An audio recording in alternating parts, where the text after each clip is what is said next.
নাহৰৰ দেশ ডিব্ৰুগড় বিশ্ববিদ্যালয়ত নাহৰৰ নিৰিবিলি ছাৰ স্ৰষ্টা অনুৰাধা শৰ্মা পূজাৰীয়ে সোঁৱৰিলে অতীতৰ স্মৃতি। উজনি অসমৰ উচ্চ শিক্ষাৰ প্ৰাণকেন্দ্ৰ স্বৰূপ ডিব্ৰুগড় বিশ্ববিদ্যালয়ত প্ৰথমবাৰৰ বাবে অনুষ্ঠিত হৈছে নাহৰ গ্ৰন্থ মহোৎসৱ 2026। নাহৰৰ দেশ খ্যাত ডিব্ৰুগড় বিশ্ববিদ্যালয়ত বৰ্ণাঢ্য কাৰ্যসূচীৰে অনুষ্ঠিত হৈছে নাহৰ গ্ৰন্থ মহোৎসৱ। ডিব্ৰুগড় বিশ্ববিদ্যালয় আছু গোট আৰু ডিব্ৰুগড় বিশ্ববিদ্যালয় স্নাতকোত্তৰ মহলা ছাত্ৰ একতা সভাৰ যৌথ উদ্যোগত ডিব্ৰুগড় বিশ্ববিদ্যালয়ৰ বজাৰ প্ৰাংগণত অনুষ্ঠিত হৈছে নাহৰ গ্ৰন্থ মহোৎসৱ। 10 ফেব্ৰুৱাৰীৰ পৰা 16 ফেব্ৰুৱাৰীলৈকে অনুষ্ঠিত হ'বলগীয়া নাহৰ গ্ৰন্থ মহোৎসৱত ইতিমধ্যে অসমৰ বিভিন্ন স্থানৰ পৰা গ্ৰন্থ বিপণীসমূহ আহিছে বিশ্ববিদ্যালয়ৰ শিক্ষাৰ্থীসকলক গ্ৰন্থৰ মাদকতা দিবলৈ। উল্লেখনীয় যে ডিব্ৰুগড় বিশ্ববিদ্যালয় আছু গোট আৰু ডিব্ৰুগড় বিশ্ববিদ্যালয় স্নাতকোত্তৰ মহলা ছাত্ৰ একতা সভাৰ যৌথ উদ্যোগত অনুষ্ঠিত হোৱা এই নাহৰ গ্ৰন্থ উৎসৱত সুবাস বিলাবলৈ আহিল নাহৰৰ নিৰিবিলি ছাৰ স্ৰষ্টা অনুৰাধা শৰ্মা পূজাৰী।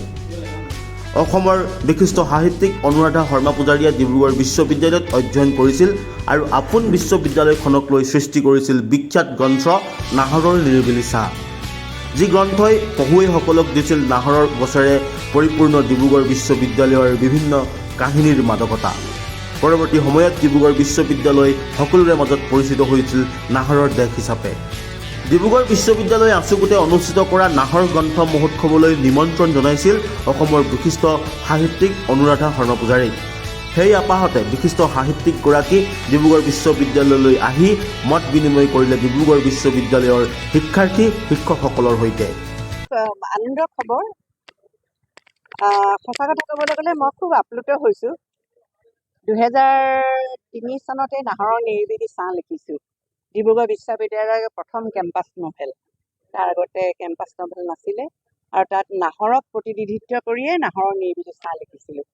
আৰু আজি নাহৰ উৎসৱ হৈছে আৰু নাহৰ গ্ৰন্থ উৎসৱ অসমৰ বোধহয় বিশ্ববিদ্যালয়ৰ ভিতৰত প্ৰথম এইটো পদক্ষেপ, যি এখন বিশ্ববিদ্যালয়ে আছু গোটৰ সৈতে একেলগ হৈ স্নাতকোত্তৰ মহলাৰ ছাত্ৰ একতা সভাৰ সৈতে আৰু চুবুৰীয়া বৰপেটাৰ মানুহখিনিক লগত লৈ এখন গ্ৰন্থ উৎসৱ কৰিছে।